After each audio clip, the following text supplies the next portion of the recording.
Hello mga kamanay! Ngayon ay pag-usapan natin ang hernia. Ano nga ba ang hernia ng aso? Ang hernia ay isang kondisyon kung saan ang bahagi ng loob ng katawan tulad ng taba o bituka ay lumalabas sa isang butas sa muscle wall. May dalawang klase ang hernia.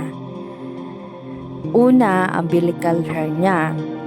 Ito ay ang pinakakaraniwang uri ng makikita sa pusod ng tuta.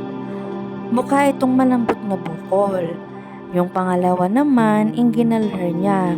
Matatagpuan sa singit. Mas mapanganib ito dahil maaaring maipit dito ang pantog o matres.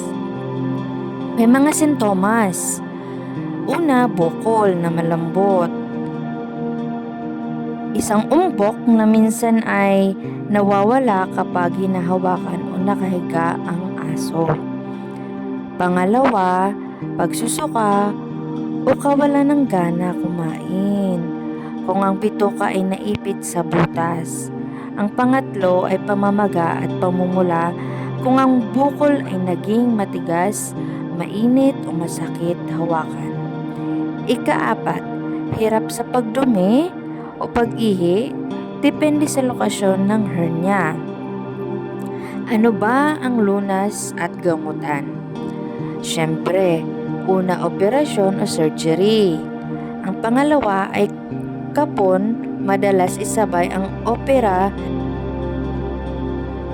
Ano dapat ang gawin? Huwag subukang itulak o punitin ang bukol ng mag-isa. Pinakamabuting kumonsulta sa isang lisensyadong veterinaryo.